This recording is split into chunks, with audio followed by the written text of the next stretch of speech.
इस वक्त की बड़ी खबर आपको बता दें, कल जिस तरीके से विपक्ष के सांसदों ने उपराष्ट्रपति और साथ ही राज्यसभा के सभापति जगदीप धनखड़ की मिमिक्री कर उनका मजाक उड़ाया था, इस पर प्रधानमंत्री नरेंद्र मोदी ने दुख जताया है।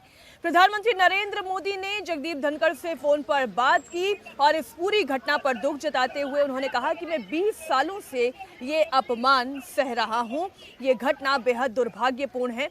हम आपको एक बार फिर याद दिला दें, कल जितने भी सांसद, खासतौर पर अगर हम टीएमसी के सांसद की बात करें जिन्होंने जगदीप धनखड़ की मिमिक्री की थी और खुद राहुल गांधी इसका वीडियो बना रहे थे, टीएमसी के सांसद जिस वक्त ये मिमिक्री कर रहे थे, आप इन तस्वीरों में देख सकते हैं, उस वक्त राहुल गांधी अपने फ़ोन से इस मिमिक्री का वीडियो शूट कर रहे थे और बाकी विपक्ष के सांसद ठहाके लगा लगा कर हंस रहे थे। इसे वाकई में दुर्भाग्यपूर्ण करार देते हुए प्रधानमंत्री नरेंद्र मोदी ने इसकी निंदा भी की है। जगदीप धनखड़ से उन्होंने फोन पर बात की। हमारे सहयोगी देवेंद्र पराशर इस खबर पर जुड़ गए।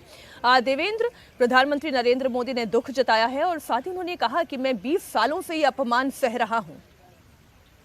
बिल्कुल, आज प्रधानमंत्री नरेंद्र मोदी ने देश के उपराष्ट्रपति जगदीप धनखड़ को फोन किया था। फोन करके उन्होंने ये बताया कि वो तो खुद ही पिछले 20 सालों से झेल रहे हैं, लेकिन देश के संवैधानिक पद पे बैठे व्यक्ति यानी कि उपराष्ट्रपति का संसद भवन में किस तरह से अपमान किया जाए, ये कल्पना से परे था। और ये चीज समझा जा सकता है कि कितना दुखद था कि इतने सारे सांसद मिलकर, वो कोई किसी सिर्फ एक इंडिविजुअल का काम नहीं था। कल्याण बनर्जी तो वो कर रहे थे, लेकिन आसपास वहाँ जितने भी सांसद बैठे थे वो ठहाके लगा रहे थे। और राहुल गांधी को खुद हमने भी देखा, हम लोग उस समय वहीं खड़े थे और हैरानी हो रही थी। वो हंसते हुए लगातार वीडियो बना रहे थे और उन्होंने उतनी देर का ही वीडियो बनाया जितनी देर कल्याण बनर्जी वो मिमिक्री कर रहे थे, एकदम नजदीक खड़े होकर वो वीडियो शूट कर रहे थे। इन सारी घटनाओं ने जिस तरह से पूरे देश में एक तरह से जनमानस बनाया है कि बहुत गलत हुआ है। समझा जा सकता है कि प्रधानमंत्री नरेंद्र मोदी को भी ये कितना खराब लगा जब उन्होंने इस वीडियो को देखा।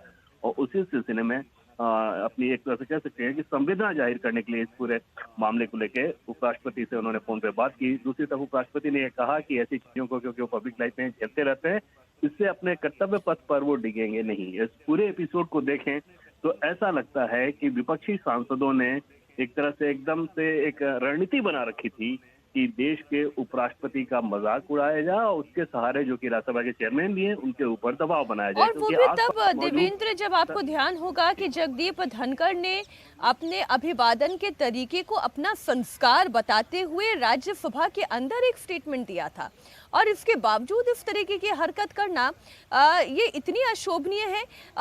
ये बिल्कुल वैसा है देवेंद्र जैसे कि कोई नुक्कड़ नाटक चल रहा हो और उसमें कोई अदायगी हो रही हो, या 10 लोग आपस में अपने ड्राइंग रूम में बैठ के इस तरीके का नाटक खेल रहे हों। बिल्कुल, और आमतौर पर आप देखें तो स्कूल कॉलेज में जो चीजें होती है वो देश के पार्लियामेंट में देश के ऑनरेबल एमपीज अगर कर रहे हों, और जो एमपी ये काम कर रहे थे खुद मिमिक्री, वो बड़े एडवोकेट भी हैं, टीएमसी के सीनियर लीडर हैं, वो इस तरह काम कर रहे हैं। सिर्फ उनका करना नहीं, बल्कि जैसा कि पहले मैंने कहा कि बाकी जो सांसद सीढ़ियों पर बैठे थे वो ठहाके लगा रहे थे और वो लगातार प्रोवोक कर रहे थे कि और ज्यादा करें। ऐसा नहीं है कि उन्होंने इस काम को एक बार किया या कोई हो कि हिट ऑफ द मोमेंट में कोई चीज करके उन्होंने जाहिर कर दिया और फिर रियलाइजेशन हुआ कि गलत कर रहे हैं, ऐसा नहीं था।